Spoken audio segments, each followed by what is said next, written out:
মানুষ সেই বিধর্মী মানুষ গ্রহণ করে মৃত্যুবরণ করে যাওয়ার পরে যখন তাকে জানিয়ে দেওয়া হয়, জানিয়ে দেওয়ার পরে আর ঘটনাটাকে স্বপ্ন বলে দেখতে পাই সে মাত্রা কিন্তু জাহান নামে না, জান্নাতের ফুলের বাগানে ঘোরাফেরা করে। একজন ব্যক্তি আল্লাহ বান্দা দুনিয়ার উপরে আছে আপনার পূজা করতে তুমি কি আমাকে জান্নাত দিয়ে দেবে, জান্নাত তোমাকে কে দিল? তখন সেই মানুষকে সে আগুন মানুষ সেটা বলে যে আল্লাহ বান্দা শোনো, আমার মৃত্যুর আগে ওই রমজান মুবারকে পবিত্র মাসে আমার ছেলেকে আমি একটি জামাটা পেয়েছিলাম, মুসলমানদের এটা গুরুত্বপূর্ণ মাস, রোজার মাস, এই মাসে দুর্দান্ত খাবার খেতে পারো না।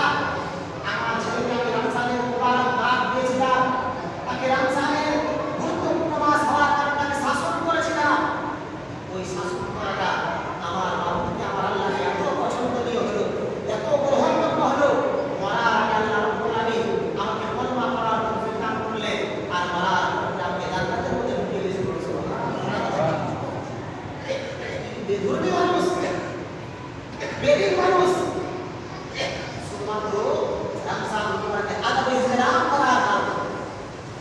তো আপনি আমি দেখি নওজোয়ান ছেলে শুনতে কোনো পছন্দ নাই, কোনো কিছু নাই, রাস্তায় পবিত্র মাসে সিগারেট খায়, বিড়ি খায়।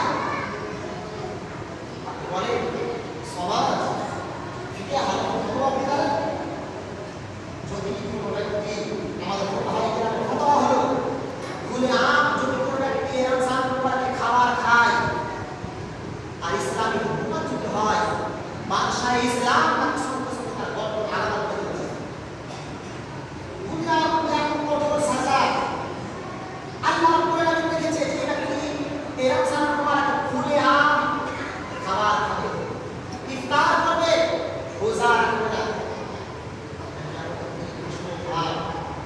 আমি আপনাকে শরীরের সামান্যটুকু অসুবিধার কারণে পেরেশানির কারণে রোজা না রাখি,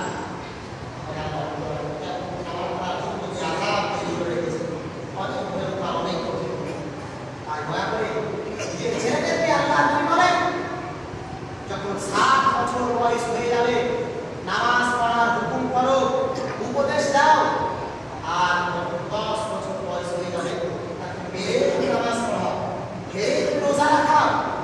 আজকে বাবা মাও তার ছেলেকে এই রোজা রাখতে চাই, এই বিশাল আপনাকে চাকরি করে দিতে হবে, এর আজাদ কিন্তু আপনাকে ভক্ষণ করতে হবে, কারণ সেই ছেলের পরবরিশ করা আপনার দায়িত্ব, তাকে ভালো শিক্ষা দেওয়া আপনার দায়িত্ব, তাকে ইসলামী শিক্ষা দেওয়া আপনার দায়িত্ব। আপনার ছেলেকে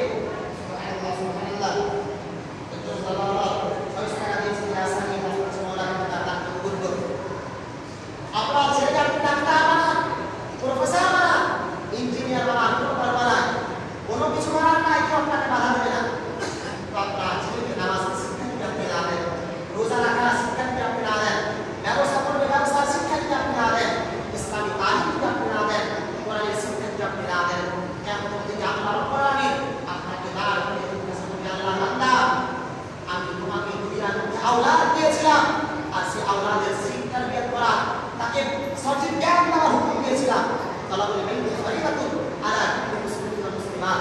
আপনার মাদ্রাসার প্রথম লাইন যে আপনার হেডলাইন দেখে ওই হেডলাইন লেখা আছে তালাবুল ইলমি ফরিদাতুন আলা কুল্লি মুসলিমিন ওয়া মুসলিমাত।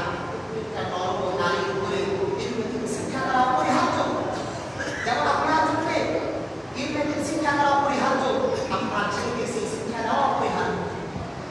যদি আপনি না দেন, আপনার ছেলেকে আপনি ডাক্তার না বানান, প্রফেসর না বানান, কেমন দিন আল্লাহ আপনাকে সওয়াল করবে না, প্রশ্ন করবে না, আমার বান্দা কেন তুমি তোমার ছেলেকে ডাক্তার তৈরি করবে, কেন তুমি তোমার ছেলেকে প্রফেসর বানাবি? কিন্তু কোরআনের শিক্ষা যদি আপনি আপনার ছেলেকে না দেন, হাদিসের শিক্ষা যদি আপনি আপনার ছেলেকে না দেন, নামাজ পড়ার উপদেশ যদি আপনি তাকে না দেন, কেমন দিন আপনাকে আল্লাহ সওয়াল করবে, প্রশ্ন করবে, তার জবাব সে যদি আপনি জবাব না দিতে পারেন তাহলে অনেক তারা জবাব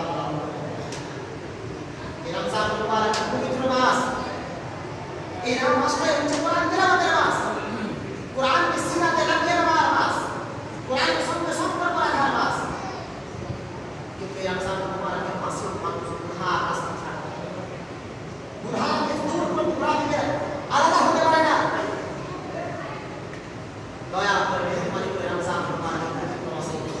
নিজের ছেলেকে, নিজের মেয়েকে, নিজের আওলাদকে বেশি বেশি করে নিজের বাড়িতে কোরআনের তিলাওয়াত করা। আমরা দুনিয়ার মধ্যে শান্তি খুঁজে বেড়াই। আল্লাহ বলে, আমার বান্দা তোমরা কোথায় শান্তি খুঁজে বেড়াচ্ছ? আলা বিল্লাহি তাওয়াক্কালতু। আমি তো কোরআনের তিলাওয়াতের মধ্যে শান্তি রেখেছিলাম, কিন্তু তুমি দুনিয়ার টাকা পয়সার মধ্যে শান্তি খুঁজে বেড়াচ্ছ। আমি তো এই কোরআনের স্পর্শের মধ্যে শান্তি রেখেছিলাম। আলা বিল্লাহি তাওয়াক্কালতু। যাও এই কোরআন তিলাওয়াত করো, এই কোরআন তোমার এই দুঃখে থাকা দিনকে শান্তি করে দেবে। এই কোরআন তেলাওয়াত করো, এই কোরআন তোমাকে দুনিয়ার সমস্ত যে শান্তি নিয়ন্ত্রিত করে তোমাকে এসে খুশি দান করবে। আমার আল্লাহ আল্লাহ আমাদের সকলকে রমজান পবিত্র মাসে সেই মুসলিমের কোরআন তেলাওয়াত করে নিজের বাড়িতে, নিজের ছেলে, নিজের আওলাদকে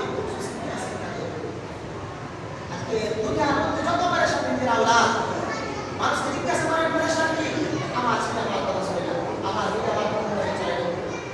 সেই শিক্ষা আপনাকে দিতে হবে।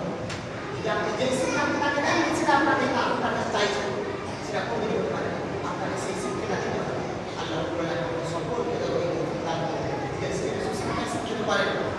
এই ব্যক্তির কাছে শিক্ষা করা আলিম বানানো জরুরি না, কিন্তু কোরআনের শিক্ষা দেওয়া, হাদিসের শিক্ষা দেওয়া, এতটা শিক্ষা দেওয়া যাতে সে নিজের ঈমানকে বাঁচাতে পারে। প্রত্যেকটি ছেলে মেয়ের জন্য, বাবা মার জন্য জরুরি। আপনাকে আমাকে সেটা করতে হবে। শেষে একটি কথা, সবাই সকলেই জানি রমজান পবিত্র মাসে ঈদের আগে আগে আমাদের সকলের জন্য ফিতরা আদায় করা জরুরি, ওয়াজিব। সুন্নাত হচ্ছে যে ঈদের নামাজের আগে আগে আপনি ফিতরা আদায় করে দিবেন। এবার আঞ্জুমান থেকে প্রত্যেকটি মাথা 70 টাকা করে 70 টাকা ফিতরা নির্ধারিত করা হয়েছে। আপনারা অবশ্যই নিজের যোগাযোগ বড় সরকারের কাছে ফিতরার সমস্ত রকমের যত টাকা হবে জমা করবেন। আল্লাহ রাব্বুল আলামিন আমাদের সকলকে রমজান মুবারক শেষ করে আল্লাহর ইবাদত করে এখান থেকে করে তার নৈকট্য লাভ করার চেষ্টা করেন। এখান থেকে আমরা বললাম ওয়া মা আলাইকুম। আসসালামু আলাইকুম ওয়া রাহমাতুল্লাহি ওয়া বারাকাতুহু। আস্তাগফিরুল্লাহ রাব্বি মিন কুল্লি যামবিন ওয়া আতুবু ইলাইহি ওয়া লা হাওলা ওয়া লা কুওয়াতা ইল্লা বিল্লাহিল আলিয়্যিল আযীম। সুবহানাল্লাহি ওয়া বিহামদিহি সুবহানাল্লাহিল আলিয়্যিল আযীম ওয়া বিহামদিহি আস্তাগফিরুল্লাহ রাব্বি মিন কুল্লি যামবিন ওয়া আতুবু ইলাইহি। সাল্লাল্লাহু আলা মুহাম্মদ সাল্লাল্লাহু আলাইহি